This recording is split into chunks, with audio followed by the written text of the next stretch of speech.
it going? Welcome to my channel. My name is Elise, and as January is coming to a close, I feel like this is a good time to go over my wrap up for December. But in all seriousness, this video I have tried to film multiple times. One of which I tried to film with my toddler up. I don't know what was wrong with me. If I did not delete it, I will insert a clip here of me trying to film that video the first time. Jameson! So no.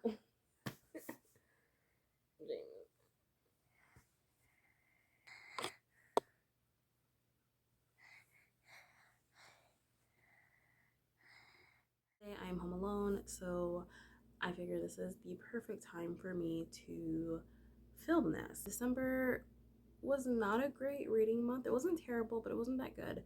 I think I read 7 books. Yeah, and I did not have a single 5-star, which is just so disappointing. I started the month off with reading Home Field Advantage by Dahlia Adler. I was really surprised by this, which I really shouldn't be. But this is a female romance. So you have Amber, who is like a cheerleader who is trying to become captain, and then you have Jack, and Jack is going to be replacing the quarterback in the school, because the old quarterback unfortunately did pass away. And the school's kind of taking this kind of hard, but they're getting a new quarterback, Jack, and then everybody kind of loses their mind once they find out that Jack is actually a girl. And the only person who is nice to Jack is Amber, the cheerleader, and then a little romance kind of starts to brew. I actually really enjoyed this. I gave this a 4-star. It was so good. I shouldn't be shocked by this because I have mentioned it multiple times, but I love sports romances, and I guess I like them in YA as well because it was so cute. And then I went on and I read This Winter by Alice Oseman. Now, this is a little novella following the characters from Heartstopper and Solitaire. So you're following the spring siblings. So you're following Tori, Charlie, and even their little brother. And it's just talking about the holiday season and them celebrating the holidays with their family. I rated this a 4-star as well. If you love Heartstopper, if you love the characters, you'll love this one as well. It's just like a little extra thing. The only issue that I had with it, I guess, and why I didn't give it a 5-star is because it doesn't do anything. It doesn't move the plot of their story further or anything like that. It's just a cute little them in the holidays. But it does really talk a lot about eating disorders, especially during the holiday season, and how difficult that can be for people. And I thought that was some really good commentary. And then, you guys, I read Whiteout, which is a novel that is written by 6 different authors. These are the same authors that wrote Blackout as well. So you have Danielle Clayton, Tiffany D. Jackson, Nick Stone, Angie Thomas, Ashley Woodfolk, and Nicola Yoon. And they have written this story about a snowstorm in Atlanta, and it's following 12 teenagers. They're kind of coming together to pull off this grand apology for one of the characters in here, and it's really just kind of fun following all of them and their stories during the middle of this snowstorm in Atlanta.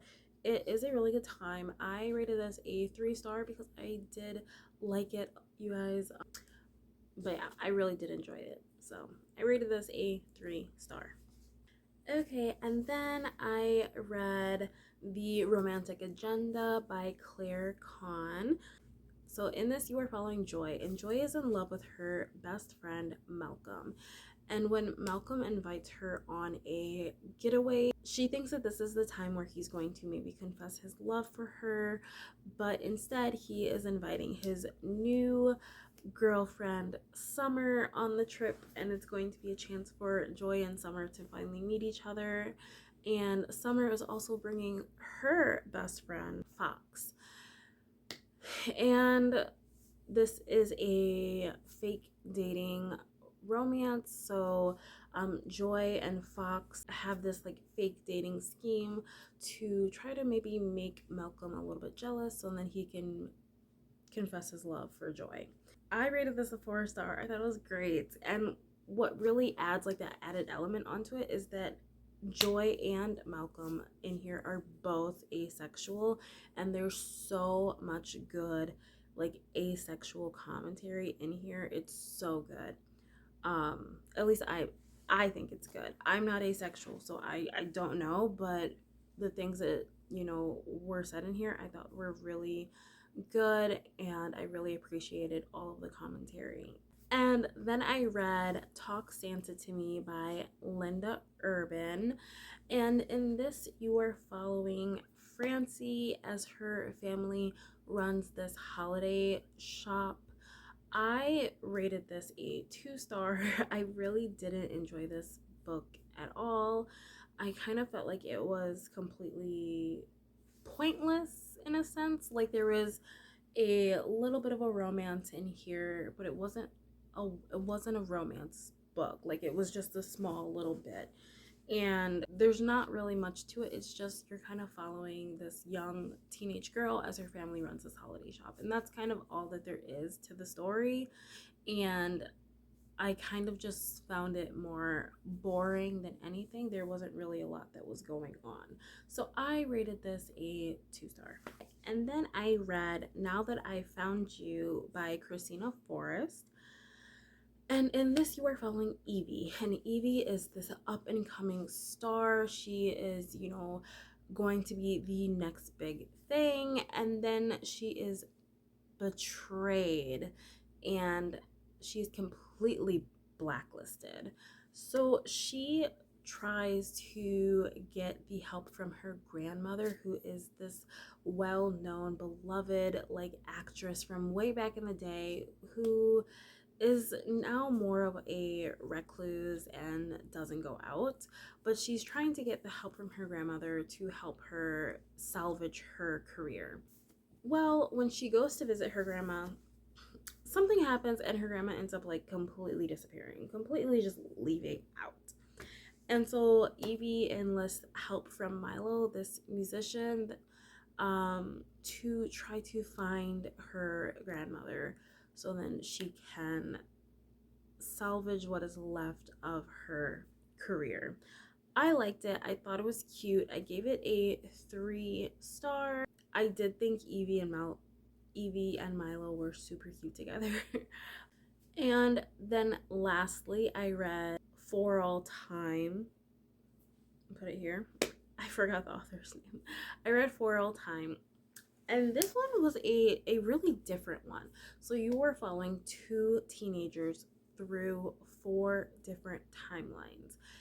It is more of a sci-fi romance. These two people, you know, over time keep popping up in history, and each time they always find each other. I thought it was cute. There are timelines that I enjoyed better than others. I rated this a 3 star because specifically because of the future timeline.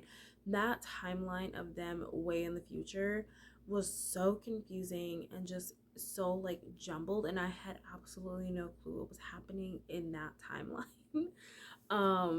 So that timeline completely lost me, and I really have to deduct those stars because of that. But there were a couple timelines that I actually really liked, and I would read entire novels of just them in that timeline, like the early 1900s. I would read a whole entire novel of just them in that timeline because that one was really good. I have never read a book like this before. It was way out of my comfort zone, especially with all of the sci-fi elements. I don't understand how the sci-fi works. I don't understand if they were time travel. I don't know. I have no clue. It was way out of my comfort zone, but I really did enjoy, certain aspects of it. So I'm giving it a 3 star. And you guys, that is everything that I read in the month of December. I wish I could say that January was going better, but it's not. I guess you'll see when I finally do my January wrap up. But until then, I will see you guys in my next video. Please go ahead and like if you like this one, leave a comment. Let me know if you've read any of these. Let me know what you read in December. And if you like this video, go ahead and subscribe. And I will see you guys in my next one.